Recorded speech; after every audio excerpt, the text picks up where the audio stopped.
किस परेशानी से गुजर रहे हैं। सचमुच में शर्म आनी चाहिए यहाँ के शासन प्रशासन को, जो इस तरह से अपनी महिलाओं को सजा दे रहे हैं बिना गलती की।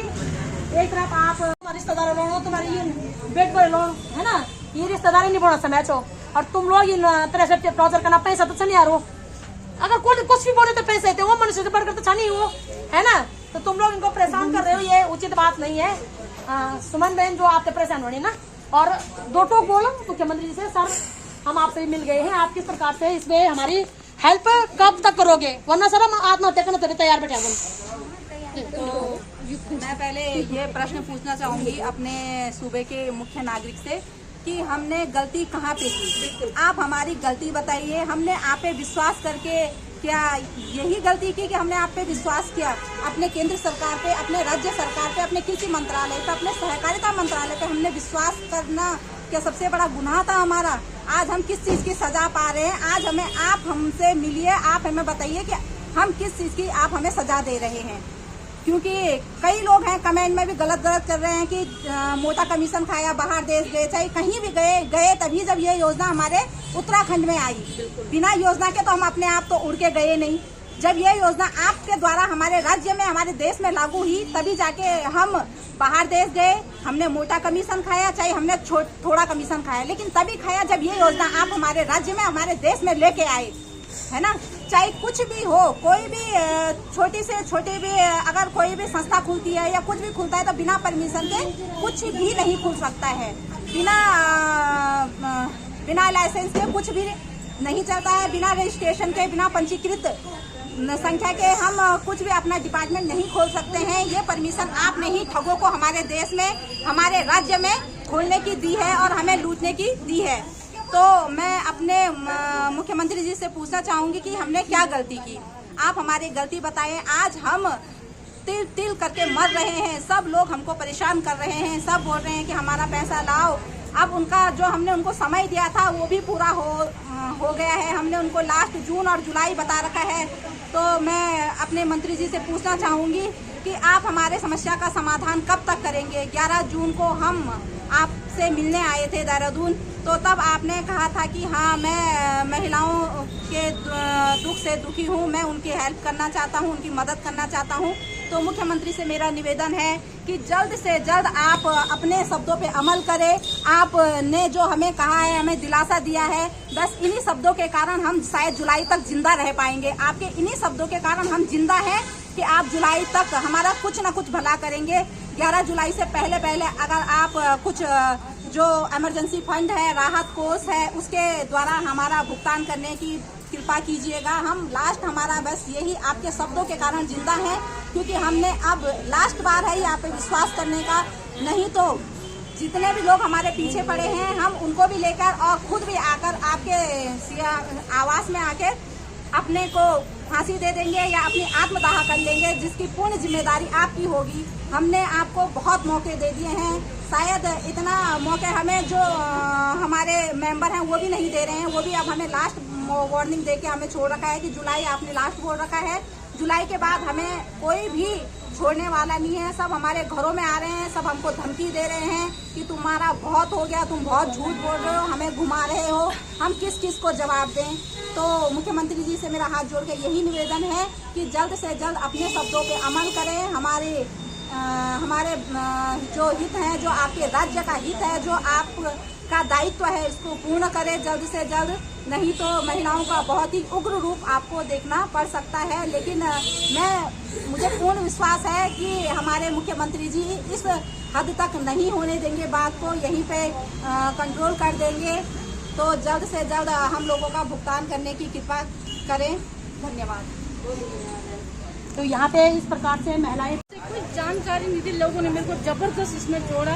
आज मैं इस स्थिति में हूँ कि मेरे पति आज इतना बीमार हो गया, मैं अभी हॉस्पिटल से लेके आ रही हूँ। इतना टेंशन में चले कि उनका एक साइड के हिस्सा उनका सुन हो गया और पूरा शरीर में दर्द महसूस हो रहा। अभी मैंने लोगों से 5000 रुपये निकाल के अभी हॉस्पिटल का ये एक्सरे CT स्कैन करवाया, तो वो कह रहे कि इनको बहुत टेंशन बैठा होगा दिमाग में।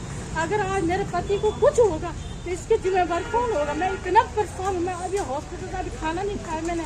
इतनी परेशान, मैं आज 1 हफ्ता से इतनी परेशान हूँ कि हॉस्पिटल के चक्कर काट रही हूँ मैं कल भी धरना में इसीलिए नहीं आई थी, मैं हॉस्पिटल में थी मैं ना, तो मेरे से जल्दी मेरे पैसे दिलवा दो। ये क्या वो लीडर ले गए, ये 6-7 महीने से ये घर से पैसे ले जाते थे, ये कहते कि तेरे आज तुम हमारी मदद करो, कल मैं तेरी मदद करो, आज मेरे कोई मदद करने का तैयार नहीं है। मैं इतनी परेशान हूँ, अगर कल को मेरे पति मेरे बच्चों को या मेरे को कुछ होगा इसके जिम्मेवार कौन होगा? मेरे को लोग रास्ते में कह रहे कि तेरे मकान फूट के, लेकिन मेरा तो मकान भी अपना नहीं है। मेरे ससुर जी ने 3 भाई बेटों मिला, एक कमरा किचन बना रखा, उसमें हम दिन पूरा कर रहे हैं, है ना। सब ग्रुप में डाल देखा है कि कैसे धमकी दे रहे, वो कह रहे कि जहाँ पे तुम मिलोगे वही हमने तुम्हें खत्म करना, तुम्हारी कुड़ी करनी है। तो मैं कहाँ करूँ, मैं कहाँ से करूँ? मुझे इतनी शर्म हो रही कि मैं किसी को मुँह नहीं दिखा सकती हूँ। रास्ते में लोग आ रहे, मैं गली का रास्ता काटूँ तब तो दूसरे रास्ते में हमें देखे चुपरी बन, मैं क्या करूँ? मेरी गुहार ये है कि मेरे को पैसा दिलाने की कोशिश करो, नहीं तो मेरे बच्चे को मेरे पति को खतरा आ गया, मेरे पति को कुछ हो, मैं किस लायक रहेगा? सड़क में लायक नहीं रहेगा। इन्होंने मेरे को इतना परेशान कर रखा, मैंने कहाँ जाना? मैंने बिल्कुल शर्म आनी चाहिए यहाँ के शासन प्रशासन को। पूरी करो भैया, बिल्कुल धन्यवाद। प्रणाम। और जैसे कि आप सबको पता ही है कि आज हम लगभग 6 महीने से जहाँ पर दर बदर की ठोकरें खा रहे हैं, 3 बार श्रम आवास डाल चुके हैं और लगातार संघर्ष में लगे हुए हैं। जून की महीने की गर्मियों में जहाँ लोग अपने गांव गलियारों में घूम रहे हैं और हम रात दिन यहाँ पे इस धरना स्थल पर बैठे हुए हैं। मैं ठीक यहाँ पे आज जून 1 साल हो गया है और मेरी मिच्योरिटियाँ पूरी हुई थी, तो मेरी 5 लाख रुपए अभी वहाँ जमा है जो कि पूरी हो चुकी थी।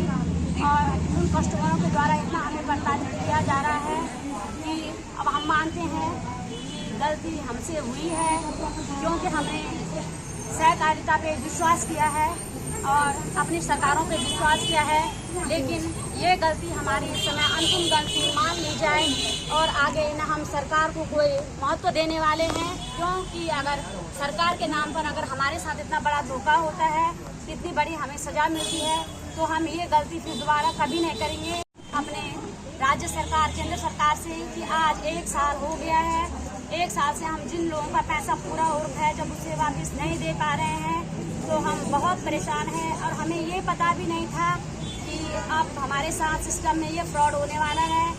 मैं खुद निवेशक थी टिहरी से, मैंने टिहरी से अपने एजेंट बनाए थे और उसके बाद सोचा था कि मेरे जो बच्चे हैं वो श्रीनगर में है तो मैं वहीं पे जाके अपना काम करूँगी, लेकिन अब जो टिहरी की जो जनता है वो कहती है कि तुम्हें पता था कि ये भागने वाला है, इसमें फ्रॉड होने वाला है, इसलिए तुम यहाँ से वहाँ शिफ्ट हुए हो, लेकिन जबकि इसके पीछे ऐसा कोई मकसद नहीं है। तो मैं आग्रह करना चाहती हूँ अपनी सरकार से कि आप लोगों ने हमसे जो वादा किया है, जो हम लोगों को बताया है कि आप हमारा काम जल्द से जल्द करोगे, तो हम चाहते हैं आप हमें समय दे दो और वहाँ बता दो कि आप किस तरह से हमें हमारा भुगतान करना चाहते हो, क्योंकि हम उन लोगों को बताना चाहते हैं कि देखो हम फ्रॉड नहीं है, हमने कोई फ्रॉडगिरी नहीं की है। हमें जिस प्रकार सिस्टम द्वारा बताया गया था, जिस प्रकार सिस्टम ने हमें बताया था कि ऐसे काम करो, ऐसे तुम्हारा ऐसा होना है, तो हमने ठीक वही प्रक्रिया उन लोगों को बताई और उन लोगों को अपने साथ जोड़ा था और उनसे FD RDI की थी, लेकिन हमारा मकसद किसी को ठगना नहीं था और न किसी के साथ ऐसा फ्रॉड करना था। तो विनती करना चाहती हूँ अपनी सरकारों से कि कृपया हमें संज्ञान में लें। बोल के हम लोग थक चुके हैं कि आप लोग हमारी सुध लें, लेकिन किसी भी प्रकार का हमें कोई आश्वासन नहीं दिया जा रहा है, क्योंकि हम चाहते थे कि अब तक तो आप लोगों को चाहे आप 2 महीने लेते हैं, आप 6 महीने लेते, लेकिन हमें समय देते और हम अपने कस्टमरों को भी समय देते कि हमें सरकार के द्वारा ये समय दिया गया है, आप लोगों का भुगतान होना है, पक्का होना है, लेकिन इस माह से होना है। तो हम उन लोगों को ये तो बता नहीं पा रहे हैं, तो लगातार हम इतने परेशान हैं कि आज की डेट में हमें घरों में रहना मुश्किल हो रखा है। गर्मियों की छुट्टियां थी, हमने अपने घरों में जाना था, अपने मायके जाना था, अपना ससुराल जाना था, लेकिन हमने दोनों जगह से अपने पैरों में कुल्हाड़ी मार रखी है और रह रखे सिर्फ इस धरने के लायक। तो रात दिन इस धरने में बैठे हुए हैं, जो कि आप लोगों की बबूती है, आप लोगों के